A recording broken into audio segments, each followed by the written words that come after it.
to Between a Hot Mess and a Therapist, your not so typical self-help podcast for therapists, healers, and helpers. I'm your host, Shauna Lovin, a seasoned therapist with a rebellious spirit. This season, we are redefining freedom, fulfillment, and stability without burning out, self-doubt, or playing by the rules of a broken system. We are cutting through the noise and exploring what it means to truly live life on your terms, not by what society expects of us.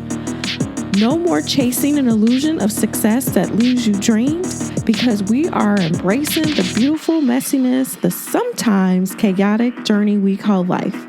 So grab your favorite beverage, get comfy, and let's dive in. Hey y'all, welcome back to another episode of Between a Hot Mess and a Therapist. Okay, quick note. On Friday, January the 30th, I'm going to be hosting a live workshop called The Messy Middle Reset. This is going to be using your human design environment to actually shift your home and workspace that is connected to your nervous system in real time. And I'm also going to throw in access to the Alchemizing Burnout masterclass that I did, which is a private podcast. I'm going to throw that in so you kind of will have the basis of human design, as well as know kind of like where your burnout is living and maybe how to make some changes or adjustments or just have a different understanding of things, so that when you come to the live workshop, like you can put everything together and it just makes everything work. So I would love to see you on Friday, January the 30th. All the information and the link will be in the show notes. Okay, so let's dive in today. You know, I keep noticing the same moment every year, right around mid-December. This is when the sun slips away before you're even done with work. The inbox finally quiets down. Your body exhales just a little without even asking permission. And in that micro pause, barely noticeable moment, unless you're actually really paying attention, your nervous system starts to say, hey, can we please slow down for a minute? It's wild how fast that whisper gets drowned out, because as soon as the darkness settles in, the world fires up on neon signs, resolutions, reinvention, new year, new me. This is finally the year that I'm going to get my shit together. It's almost comical how this stuff happens. Winter isn't a launchpad. It was and is and never will be a launchpad. Winter is a cave, a compost pile, a place where everything just kind of softens, breaks down, rearranges itself in the dark where nobody's actually watching or paying attention. Life should come to a snail's pace. And honestly, I really love that part. That's the quiet rebellion, the refusal to not shapeshift on command just because the calendar flipped again. I've spent years, even decades probably, sitting with helpers and healers who try to sprint across the finish line at the end of the year with their tank on empty. I've done it too. I'm going to admit that.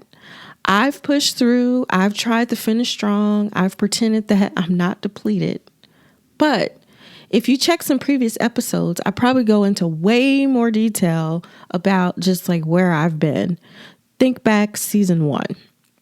So every time that my body would say, no, I can't do that, and the bill came due in January after just pushing through and finishing strong and all that stuff, man, it's like the handshake that you didn't ask for, the fog in your brain, the heaviness in your chest, and the subtle panic of realizing that I couldn't sprint anymore, even if I really wanted to.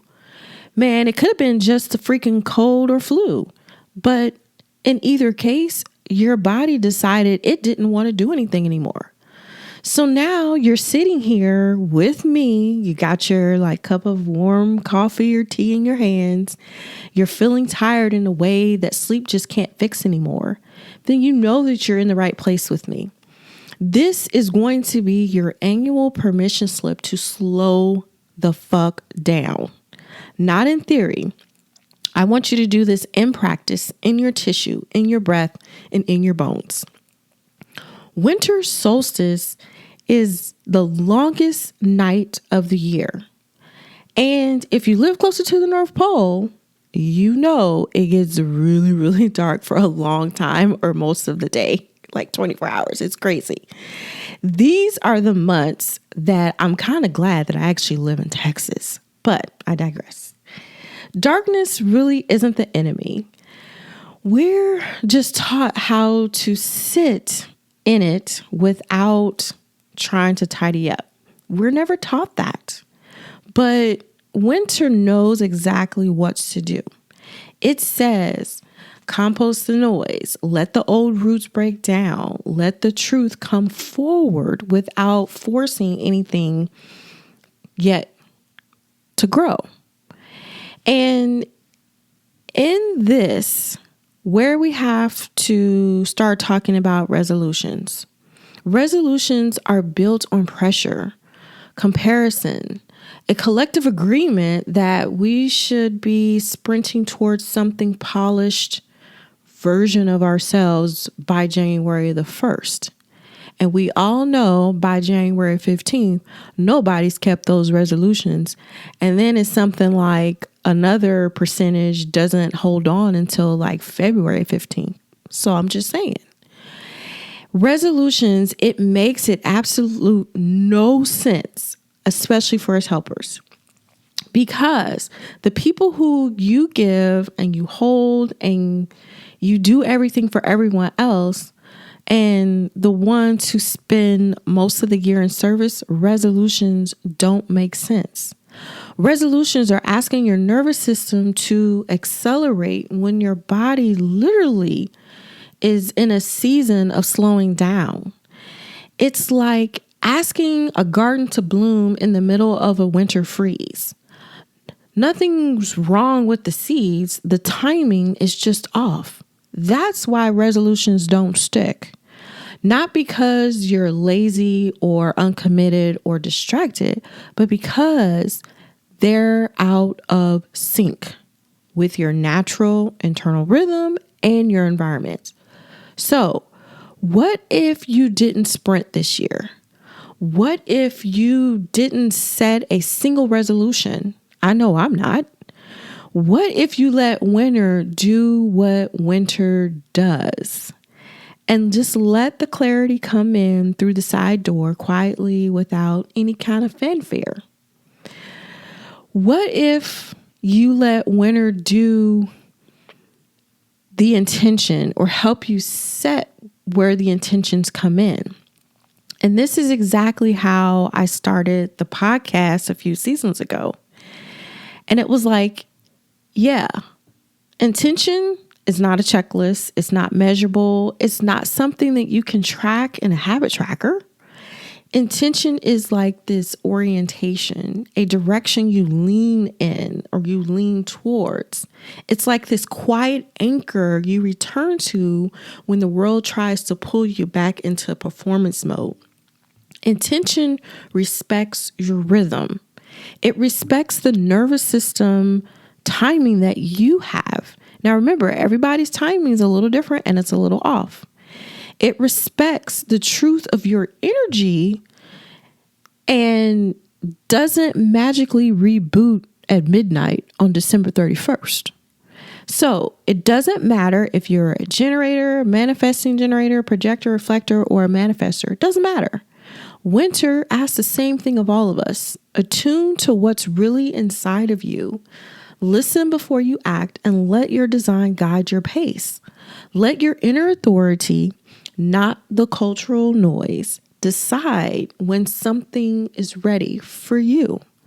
So this is where the Christmas to New Year's stretch becomes a little sacred. It's that weird liminal week where time dissolves, routines blur, and you don't quite know what day it is. Maybe because the kids are off and so your routine is off, or you spend your days in your jammies for like 3 or 4 days because you took off of work, whatever it is. And honestly, it feels like the universe built this as the official don't do nothing portal right before the calendar changes, right? And this is a place where you're not expected to produce or prove anything. A place where clarity starts to seep in, not because you chased it, but because you finally stop gripping so tightly. This is the week where your nervous system can actually exhale, where your body whispers what's been trying to say all year, where you might finally notice the story you've been living without meaning to. You just didn't realize that. I've had so many years where I've tried to skip the messy middle and jump straight into the renewal, like flipping the switch. But every time, life dragged me back into the middle, into the in-between, the contradictory phase, the slowness, the parts where nothing makes sense yet. I used to judge myself for it, like I was behind and I needed to do more, be better, show up different. But the longer that I've lived in my own design, the more I realize that the messy middle is where the work really is. This is the place where transformations actually take shape. So if you're in that place where you're tender, you're tired, and maybe a little fried, don't rush it. Just sit with it. Let the season hold you instead of pushing against it. Here's what I want to leave you with as we close out this year. You don't need a resolution. You need your own personal rhythm. You need an intention that feels like a quiet homecoming, that kind of like makes your shoulders drop, your jaw unclench, and your breath deepen. Something simple, something true, something that feels like a return to yourself instead of a performance of the world. And if you're craving a deeper understanding of how your energy, your environment, and your nervous system weave all this together, this is why I have the workshop coming in January. Because this is how we're going to dive into human design, your environment, and embodied self-care to repair that burnout and to look through a lens of your actual lived experience. And this is not about productivity. This is not about like redoing all these things. This is more about what you need and how you need to be your best self and how you need to show up for your clients. So with that said, I am pausing this podcast until probably early spring because I'm going to let winter do her work. I'm going to let my own clarity compost rise in its own time. And I hope you do the same. So until we're back together, I want you to slow down, pay attention to your body, let the dark season recalibrate you, and remember that your intention is enough. If you felt called out in some kind of loving way, of course, in this episode, I want you to make sure that you reserve your seat for the Messy Middle Reset workshop on January the 30th. We're going to do the work in this place in real time. So all the links are in the show notes. I hope this was helpful. Until next time. There you have it, my friends. Another episode in the books. Remember, it's okay to be a hot mess sometimes. It's all a part of the journey we call life. Until next time, stay rebellious, stay authentic, and keep embracing the beautiful messiness of life. Want to learn more about your unique energetic blueprint? Make sure you download your free chart and learn how it can help you make choices that are aligned with who you are and not who society expects you to be. Please visit shauna11lpcs.com for more information. Anything mentioned in today's episode will be linked in the show notes. And if you enjoyed today's episode, make sure you subscribe, you share with a friend, leave a review, and keep coming back for more.